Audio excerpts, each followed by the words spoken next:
Welcome to episode 34 of 1530.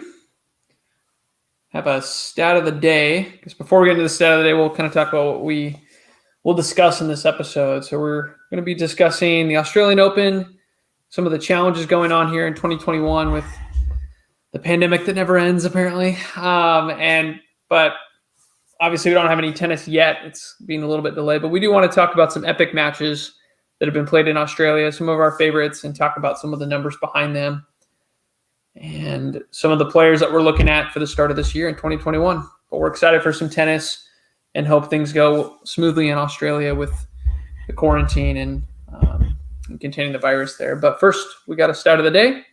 So a couple stats of the day. We'll just talk about 7 Australian Opens. So that's the record for the most Australian Opens. Held by Novak Djokovic and counting, I guess, because he could win it this year. He broke the tie with Roger Federer, who was at 6 last year when he defeated Dominic Thiem in a 5-setter, which Thiem was actually up 2-1 on Djokovic, but Djokovic was able to rally there. Interestingly, the other top players, Nadal's only won 1 Australian Open. He's made the final several times, but somehow only had 1. That's a little surprising to me, even though he's been so effective at the U.S. Open, winning multiple titles there. But I think if he won Australia, he would be the only man to have won every Grand Slam tournament at least twice. So more history to be made for Nadal if he wins it. And then 0 for Andy Murray, even though he's made the final a record 5 times and has lost it all 5, mostly to Djokovic and then 1 final to Federer. So another kind of going into the stat of the day, since 2004, the big 3, so Federer, Nadal, Djokovic, they have won every single one of the Australian Opens except for 2 of them. One was Marat Safin in 2005, who defeated Federer in that epic, I believe it was semifinal, and then Stan Wawrinka in 2014, of course, beating Djokovic in the quarterfinals and then defeating Nadal, the top-ranked player, in the final. Kind of shocking everyone. Everyone kind of thought Nadal had that one, but yeah, so kind of crazy as far as the stat of the day goes. That it seems like the top guys always do well in Australia. Matt, any reason what's going on with that? I feel like the big 3 especially have a stranglehold on the first major of the year. Yeah, that's a good question. I don't know. I guess you have the benefit of coming off of the whatever off season you get in the pro tennis circuit, and for whatever reason, it's Djokovic's zen. He just he's had opportunities to lose, like you said. You mentioned at least 1 match he's been down 2 sets and finds a way consistently. I think that's a big part of it, right? It's just an ability to get the rest you need and come off and just play. Whereas other tournaments, Nadal owns the French, so you've got that locked up. Fed had his time in Wimbledon, and it's a little bit further in the season than in New York is somewhat up in the air. Probably more jokes now than anybody's, but you're getting towards the end of the season there, so Nadal's been bounced a couple times for injury and such. So I think you just have that fresh start beginning of the season. That's my thoughts. Yeah, no, I agree with that. Maybe there's something in the air. Yeah, definitely interesting there. Like you're saying, I think Djokovic just, for whatever reason, is comfortable down there, loves the courts. He is one of the best hardcore players. But yeah, for whatever reason, he's more comfortable there. He's won way more in Australia than the U.S. I know you said it is kind of Djokovic probably by default, but I feel like that one's been pretty wide open pretty much every year. And I feel like even Nadal's won, the U.S. Open a little bit recently. But yeah, Djokovic, for whatever reason, plays well in Australia, and everyone else kind of maybe, like I said, toward the end of the season, they just don't play as well in the U.S. Open, and there's more upsets and things. But yeah, I just think that's interesting to see. I know Federer, with his resurgence in 2017, he won it back-to-back, 2017, 2018. Of course, epically over Nadal in 5 sets in the final, but before that, he had to overcome Nishikori in 5, and I believe it was the round of 16, and then he had an easier match against Misha Zverev, Sasha's brother. He defeated him in straights, but then he had 5 sets against Stan Wawrinka in the semis. So that was tricky for him. I think he won the first 2 sets. Stan came back, won the next 2, and then it was a battle in the 5th set. So again, Federer, of course, he won't be playing this year at this Australian Open, but he's also found some success late in his career down in Australia, which is interesting. So it'll be interesting to see as well how fast the courts play. I know a couple of those years, I think especially one of the years Federer won it, they were saying the courts were super fast. Generally, it's like a more of a medium pace. The ball doesn't bounce, doesn't go super well through the court. It's more just kind of that medium pace, which is nice for a lot of rallies. I feel like you get a lot of close matches. And then you brought up a good point, right? With everyone having rest and people are motivated. They're excited to start the season, and I think they are able to see if their hard work pays off, which like you could see Dominic Thiem, from his offseason last year. He was destructive, going into that final and honestly having a great shot of winning. So it'll be interesting to see who this year had a good offseason. Especially with the unique circumstances, right? I mean, I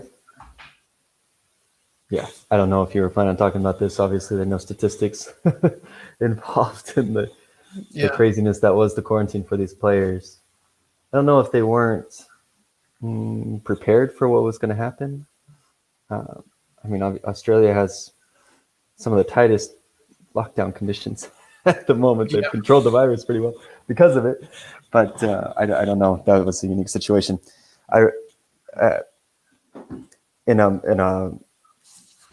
What's more interesting to me is to see how the conditioning of these players is, right? I read an article where they interviewed Murray's trainer. I believe it was his trainer they were talking to, and that was, he talked about his concerns.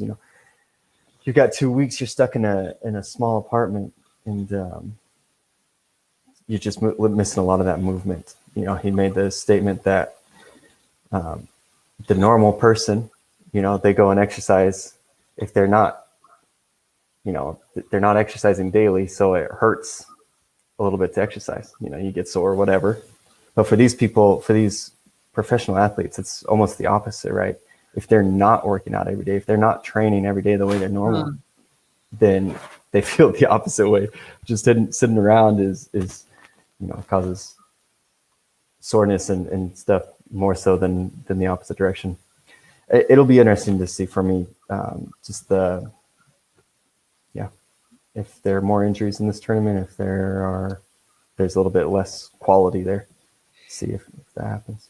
Yeah, that's a really good point that you bring up there. I didn't even think about it that way. Like you're saying, for these players that they not only bring their full team where they have their physio and they have their fitness trainer, and like you're saying, it's kind of a whole day thing of not only the tennis but just the endurance training or the weight training. And they've seen a lot of videos and things on social media where people they're trying to just do little strength exercises that they can in their hotel room, or bouncing the ball against the wall in the hotel room. And you're like, at least they're trying to do something, but is that the same? Obviously not.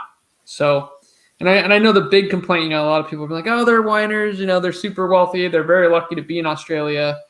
But I know on the other hand, I was hearing or reading an article about how, maybe the top players are being prioritized as far as practice times, but some of the lower ranked guys, the schedule's changing around a lot. They're missing out on different practice times. And I just hope, like you're saying, I hope the quality is still there. It'll be interesting to see if for some reason a lot of players aren't really in form, if especially the top players can play into form, or when the draw comes out, I want to see, obviously be interested to see the draw to see if there's going to be someone tricky coming up, especially someone like a good server or something that maybe you're not ready for. Maybe that's, I think John Isner can hit big serves no matter if he's in shape or not. But it'll be interesting, like you're saying. I wonder if we'll see more upsets. Like I didn't even think about injuries, like you mentioned. So kind of an asterisk, you could say, in this tournament, or at least a wild card. So it begs the question. And obviously, I'm not getting paid the big bucks that these tournament organizers are, and I don't know how easy it would be to do.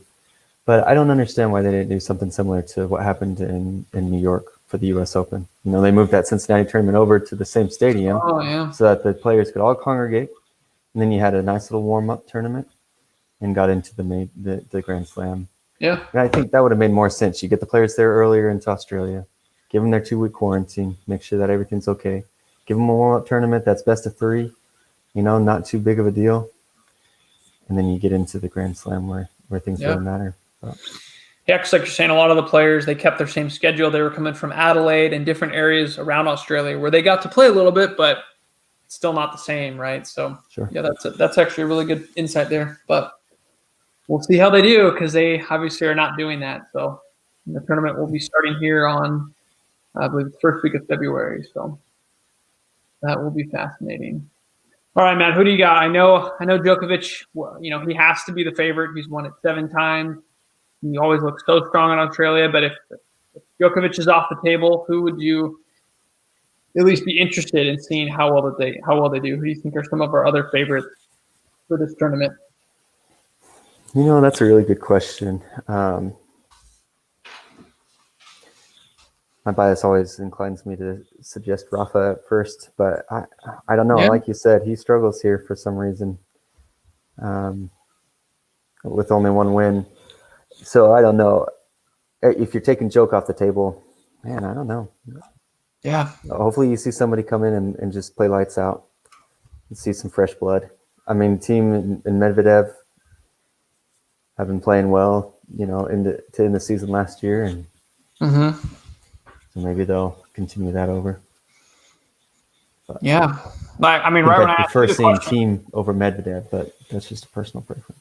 No, I agree with that. But yeah, I had the same thought. As I was asking the question, I was like, man, without Djokovic, I really don't know. And like you're saying, maybe Nadal's just kind of been unlucky or has faced some hotter players like Djokovic or Stan that 1 year. But maybe, the odds of him only having 1 are not very good. So maybe he'll get lucky eventually and just win it.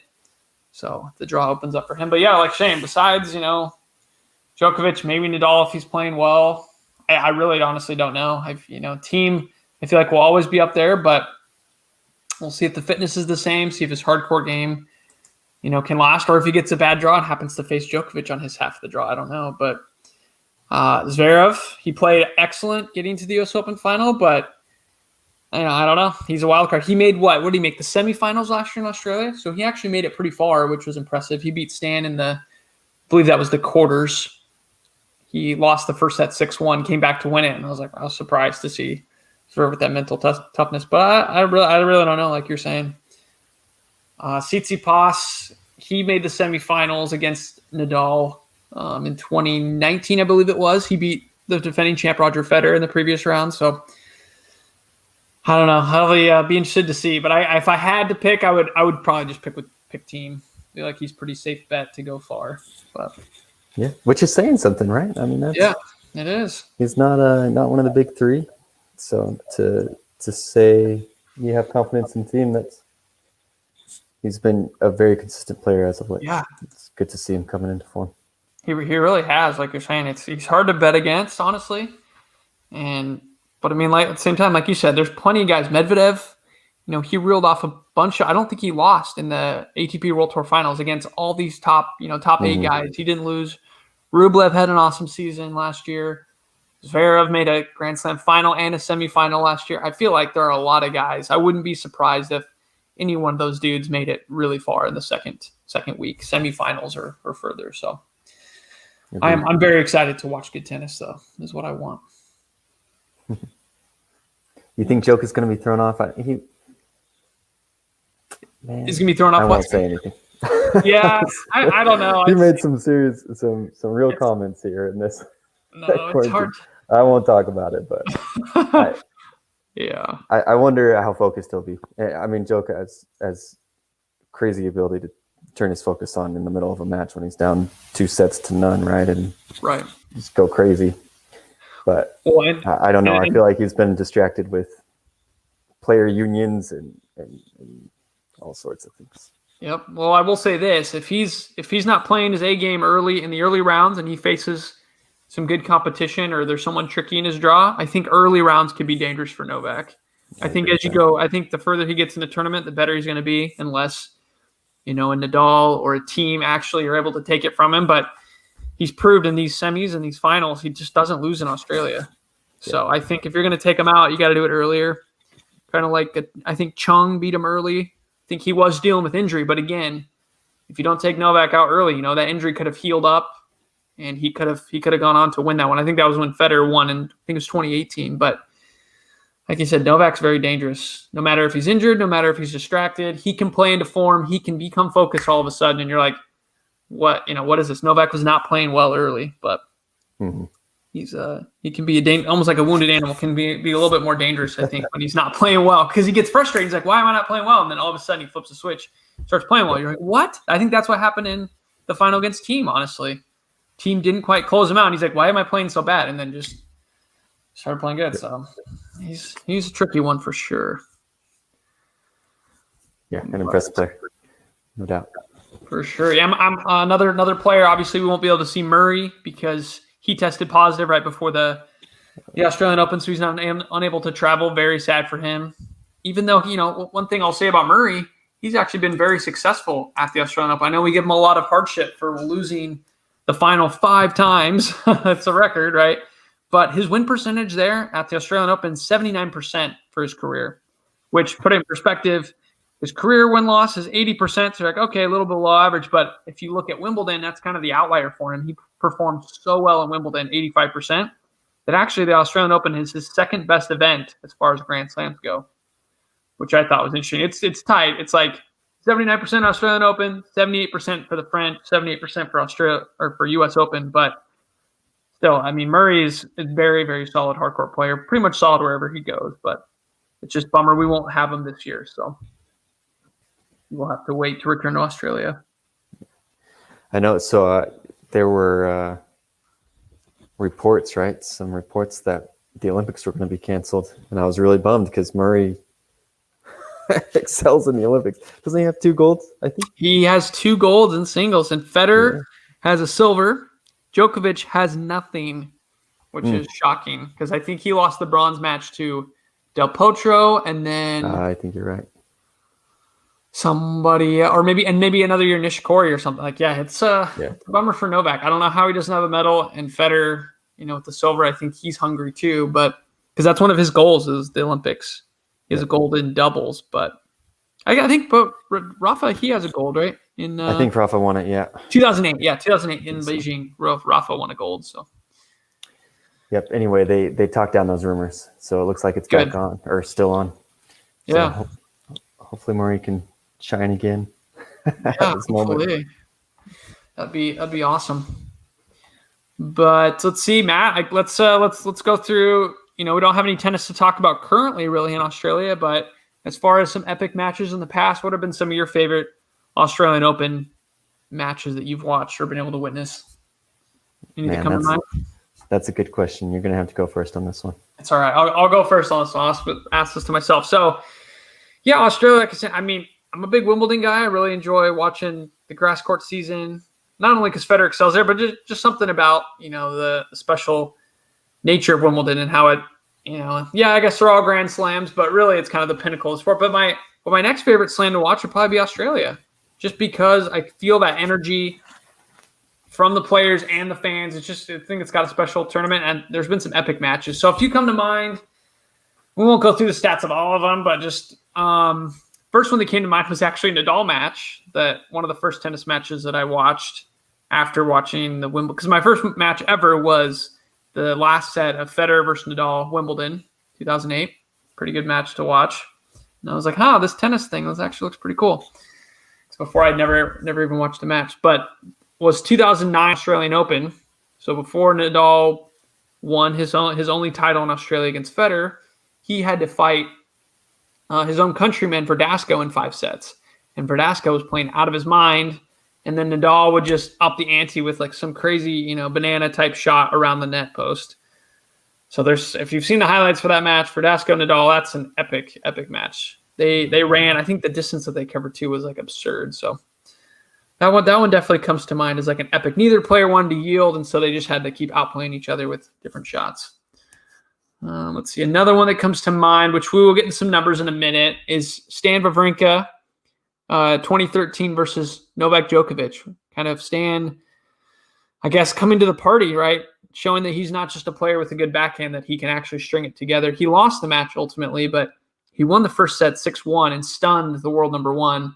And frankly, the commentators, everyone watching, myself, I thought Djokovic had it in the bag, but he fought Djokovic in a 5-setter. Djokovic, I believe, had to win 12-10 in the 5th. And yeah, Stan played amazing, but still lost. So like I said, we'll cover those numbers. I think and then the next year, obviously, Stan was able to exact revenge on Novak and beat him in 5 sets in Australia. So that one comes to mind as well. All right, what else do you got, Matt? Any come to mind? Do you have a couple of mine?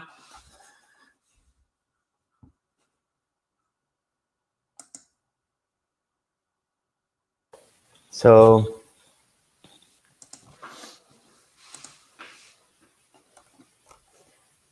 That's one all that right. came to mind. Put you on the spot. No, you're good.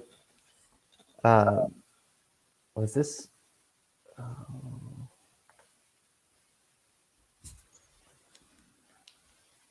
Yeah. So in 2020, was this the first time? Was last year the first time that team beat Rafa in a Grand Slam in Australia? I believe so, actually. Yeah, Yeah, I because think it U.S. was. Open it was 5 sets, but Nadal beat him, and then obviously the French he hasn't beaten him yet. So I believe you're right. Yeah. That So was a for good the match. sake of big moments for Dominic Thiem, we've been talking about him anyway. When he beat Rafa last year in the quarterfinals, Mm-hmm. he took the first 2 sets in tie breaks, and then I think he was up 5-4 in the third. He had a chance to serve it out, but no, that can't be right because he lost the third set 4-6. Oh yeah. So he lost the third set. He had a chance to serve it out in the fourth set. He was up 5-4, Yep. and then Rafa broke back, took it to a tie break, and Team beat him. So 4-setter, 3 sets were tie breaks. That's impressive. Playing a guy that you haven't beaten in a slam yet. You've gotten close in multiple other Grand Slams, and he was able to pull it together and take it. So, Yeah. and then go on and almost win the whole tournament, right? Yeah. That's a joke. But. Yeah. No, you're right. That's insane. I remember watching that match and just seeing Team not wilt in the tie breaks. I think that sometimes he gets not necessarily scared at all, but you kind of get intimidated and maybe you make some tight mistakes. But he was outplaying Nadal in the tie breaks like crazy, and it was surprising to watch. But it was high quality tennis by teams. So like you're saying, showed that he can play on the hard court and beat pretty much anybody. Absolutely. It's a really good one. Yeah, the first 2 tie breaks he won 7-3 and 7-4. The fourth setter was 8-6, but yeah, I mean 7-3, 7-4. That's a pretty convincing tiebreak right there. Absolutely. Good performance. And then of course one of my favorite matches was of course Federer's comeback from injury, where he in 2017 Australian Open. I kind of alluded to it earlier, but he was able to defeat Rafael Nadal in 5 sets, and that was kind of a weird match because there was no tie breaks. There wasn't even like a 7-5 or 6-4. I don't think it was just back and forth. Maybe there was a 6-4, but like 6-3. Federer would win the first set, and Nadal would come back and win the second set 6-4, and then they were back and forth trading sets every other set.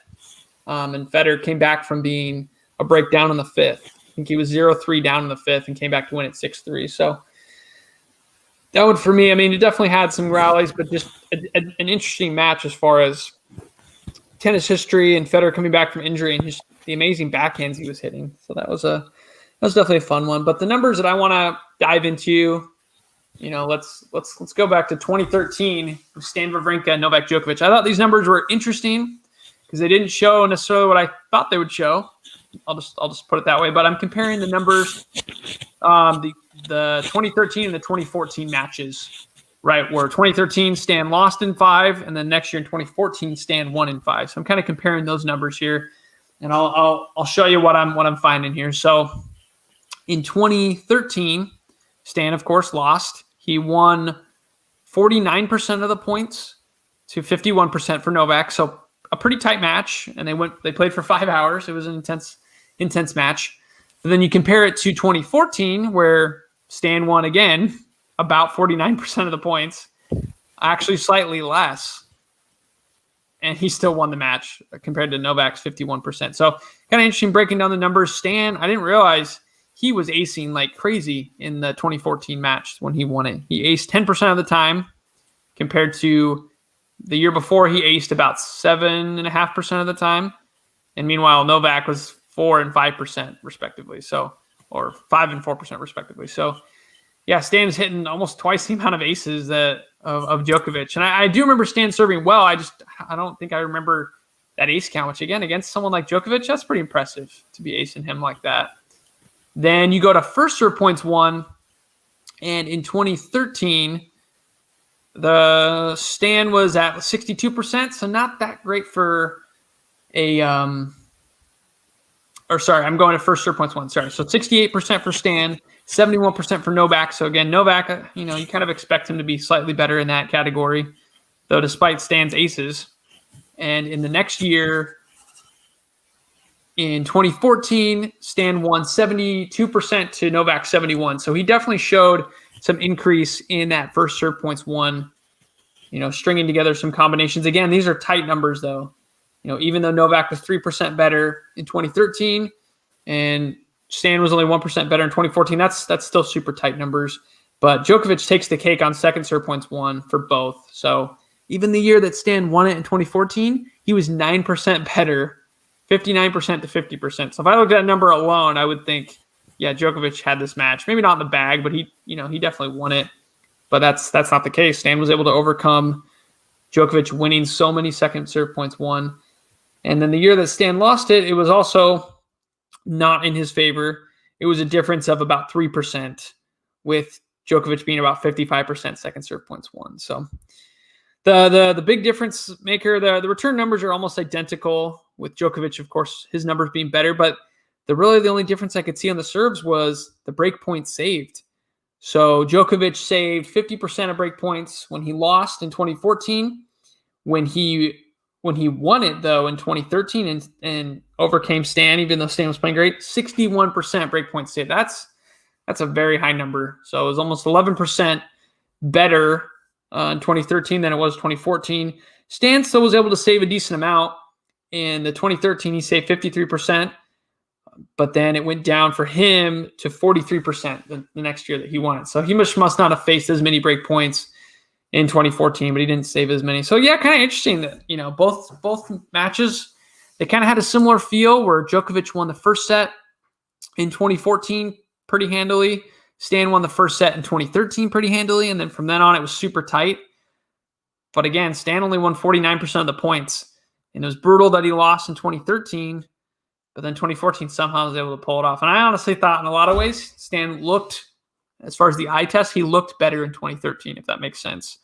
Played a little bit big. Maybe it was because they were bigger winners or some longer rallies, but amazing that the numbers are fairly identical. The only thing that swapped around was first serve points won, and then Djokovic was actually better on second serve points won in 2014. So again, maybe one of those where when the match is so close, the numbers can only tell you so much, right? I mean, it's going to come down to those big moments, those big points won. So that was a little surprising to me. I thought I would have seen a significant improvement from Stan in 2014 when he beat Djokovic, but the numbers were really pretty much the same. So just thought that was interesting. Wanted to share that.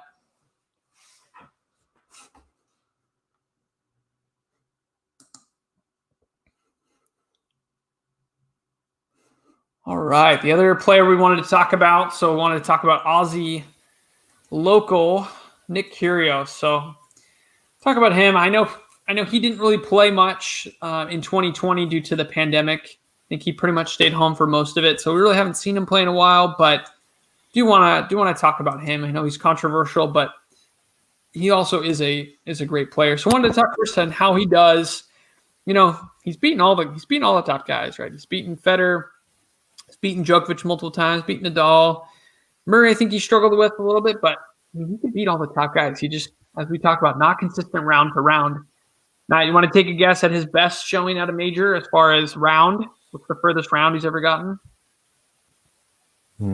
16? Pretty close. Quarters, but not even at every major. Yeah. So French Open, he's never made this round of 16. Wimbledon, he's made the quarters once when he first came on the scene in 2014, beating Nadal. And I think it was the round of 16. And then U.S. Open, he's never made the round of 16. So maybe on average, yeah, it is about round of 16 or a little bit before then. The Australian, he did make the quarters in 2015. That's when he lost to Murray. But really, I mean, you look at all his recent results, then they're not that good. It's, 2020, last year, he did play the Australian Open, made it to the fourth round of 16. 2019, though, he lost in the first round in Australia. So I think the locals have given up on him a little bit, but in fairness, Australian Open is his second best tournament. He's won. His win rate there is 67% compared to Wimbledon is 68%. And then the French is only 50%. When U.S. Open, surprising that done so bad there, 53%. So for some reason, I don't know if he's getting bad draws in the U.S. Open or he's tired or done with the season by the late, August, September, but he doesn't play very well at the U.S. Open. So there's some hope for you Aussie fans, even if it's, maybe only quarters or about there. But he has done the fourth round. 2020 and 2018, he made the round of 16. So maybe there's some hope. But yeah, I don't know. Nick Kyrgios is just such a wild card. He can tank matches, which is interesting, but he can also play lights out. So I really don't know what to think about the young Aussie. Only Nick Kyrgios knows Nick Kyrgios. Does he not have a coach still? Is that true? That's a good question. I don't know. Think he does. Yeah. And I guess to be, one great thing that he did last year was all the brush fires in Australia. They had a really rough year with that, and he did a lot of campaigning on social media and also did an exhibition to raise money, and he also pledged to donate $200 for every ace that he served during that summer, and a bunch of other players took it up. So I think he was kind of praised for that. Won some fans there, and interestingly, he played a lot better in that year. He made the fourth round. So who knows with Nick? But I know with his off season, maybe we shouldn't be expecting too much because I don't know how much work on the physical or training that he did. But I mean, it was a pandemic year to be fair, so I don't know what to expect from him, but it'll be interesting to see him. I feel like they're extra critical of him, the commentators and the fans, because they expect a lot from the Aussie, but he's had a lot of years and kind of disappointing them, I think, most of the years. So yeah, it'll be interesting. You've got Millman and isn't there another Aussie? There's Tomic, always hyped up. Yeah. Yeah. So maybe they'll take some of the pressure off of them. Maybe. But no, you always hope that these players come out and play well, right? Like you said, Nick Kyrgios has incredible talent. If you just look at his numbers in Australian compared to career, they're pretty similar. There's nothing crazy. I mean, his first serve percentage is up like 1.4%. And he saves about 3% more of his break point. Oh, no, he wins about 3% more of his break point chances. But sorry, repeat that one real quick. He wins 3% more of his break points chances. This is Kyrgios? Yeah. Mm-hmm. Yeah. In Australian Open. Oh, okay. Got it. Yep. Compared to his career match play. So yeah. Maybe he feels a little bit more at home. We'll see. Hopefully people are more accepting of him. Interesting. Yeah, the other Aussie that if I would put money on an Aussie going far, I would definitely say Alex de Minaur. I don't know if you've seen him play. That's what I was thinking of. Yeah, so I forgot about him, but he's shorter, but he can play with some fire, and he runs down every ball. I know Leighton Hewitt, who coaches the Australian team, the Davis Cup team, he is very bullish on this guy and how far he can go. So he's definitely a fun one to watch. Be interesting to see what type of draw that he gets. Do you know when the draw's coming out? I don't. They usually do it the Friday before. So let's see. I think match play starts on like the 8th of February. So that previous week. So I would say first week of February we'd probably know. Great. Just guessing. I would have to look that up, but hopefully coming soon because it'd be fun to do. Talking about which matches to tune in for on that, especially the first round. There's always fun to see. Like what? How did I think Stan had a big match one year in the first round. Like, man, how did he draw that? So, oh yeah, Stan and Murray I think have played one time in the first round somehow. So it's pretty fun. I was reading an article as well about Novak Djokovic and how good he is, not only in Australia but in Australia in the first set, and how he just dominates. He wins like 64% of his games in the first set. So when he takes the first set, he usually wins, especially talking about the finals and how I think he won all the first sets in the finals that he won, or most of them. So just interesting there. And he does better. I think the next closest player was Rafa at 61%. And then Agassi also 61. But yeah, and Federer down at 60. So Djokovic, he's just so lights out in that first set, winning tons of games and kind of overwhelms the opponent. They're like, well, this guy's the 7-time champ in Australia, and I think it's just hard to climb out of that. But yeah, it's how he's laser focused to start. So again, watch for that. Let's see how he starts out his first sets in the early round. See if he's focused or not. That's interesting. It's a really interesting step. Yep. Well, that's about what we got. Obviously, it'll be crazy to see the young guns. I'm also excited, like I mentioned, to see Tsitsipas, Rublev, Medvedev. Let's see how 2021 treats him, coming off of winning the ATP World Tour Finals. So definitely excited to watch some tennis. Like I said, we'll definitely have an episode when the draw comes out and showing which matches we should watch. So as always, visit us at cognitionsphere.com, and we have theme music brought to us by Kevin MacLeod with excerpts from his song Cool Rock. Please also share our podcast with a friend that enjoys tennis, and take a minute to write a quick review if you're enjoying this podcast. And until next time, we will see you on the court.